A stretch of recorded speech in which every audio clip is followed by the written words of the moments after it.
scénariste de la bande dessinée Michel Vaillant, qui a été créée par mon père au départ dans les années 50.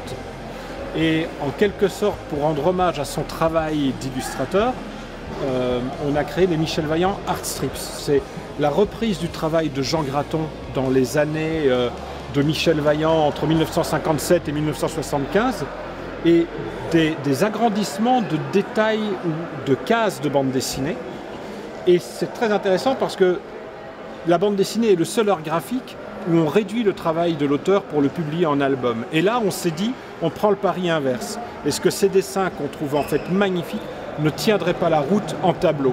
Et les Michel Vaillant Art Strips, c'est ça. C'est rescanner les planches originales de l'auteur faites au pinceau à l'encre de Chine, les coloriages à la gouache de l'époque, et en faire des éditions limitées de 30 exemplaires, mais sur des supports très très modernes, comme du plexiglas ou du papier barité, ce qu'on trouve aujourd'hui dans l'art contemporain, en galerie, en photographie et ces choses-là. Et c'est ce mélange d'images très vintage des débuts de Michel Vaillant et de supports très actuels qui crée cette nostalgia. Il y a des choses qui sont vraiment étonnantes. Venez, je ne sais pas si on a celui-là, par exemple, qui est un des tout premiers, qui vient d'un tout premier album de Michel Vaillant, Le Grand Défi, et qui se passe au circuit de Francorchamps.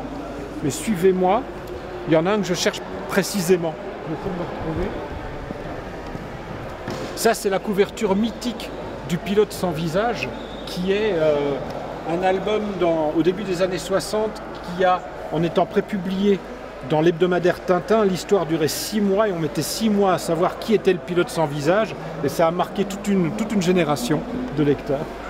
Et ce qui est intéressant, ah voilà, je dirais un mot sur celui-là. Ce qui est intéressant, c'est que ce qu'on ne voit pas dans la bande dessinée, non seulement c'est en petit format, mais en travaillant sur les Michel Vaillant Art Strips, en rescannant les originaux, on redécouvre les traces de crayons mal gommés, puisque sur la BD, les crayonnés étaient repassés à l'encre de Chine et puis le crayonné était gommé, donc disparaissait.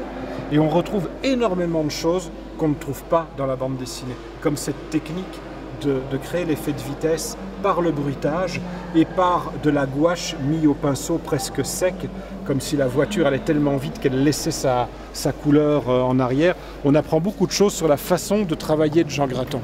Et ça c'est vraiment une belle anecdote parce qu'on est au début des années 70, les caméras embarquées n'existent pas en course automobile. Donc Jean Graton invente en BD la caméra embarquée.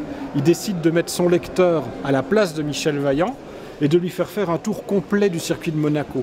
Ça, c'est une case choisie parmi une trentaine de cases. Mais ce qui est très amusant, c'est que quand il dessinait toutes ces cases, il dessinait les décors qui étaient justes, il dessinait la voiture de Michel Vaillant, ses mains, le compteur, et au moment de dessiner le compteur, il se demande où est-ce que je mets l'aiguille, qu'indique le contour, à quel régime moteur se trouve une Formule 1 à cet endroit-là du circuit de Monaco. Eh bien, il a demandé à Jackie X, un des champions de l'époque, un pilote Ferrari, de passer au studio de dessin.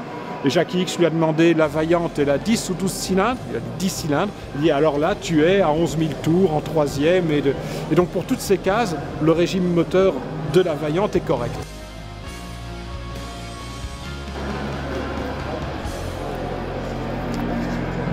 Très bien. Voilà.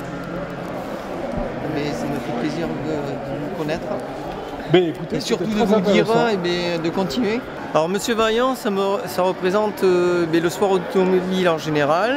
Et c'est surtout l'approche de nouvelles disciplines qui nous fait connaître, en fin de compte, au fil du temps et des années. Et après, il y avait des énigmes, des histoires, des scénarios invraisemblables. Mais quand on est fan, eh bien, on accroche de suite. J'ai acheté mon premier album, j'avais 12 ans. Donc c'était de l'huile sur la piste. Et j'ai accroché de suite. Et c'est pour ça que j'ai acheté tous les albums et j'ai la collection complète.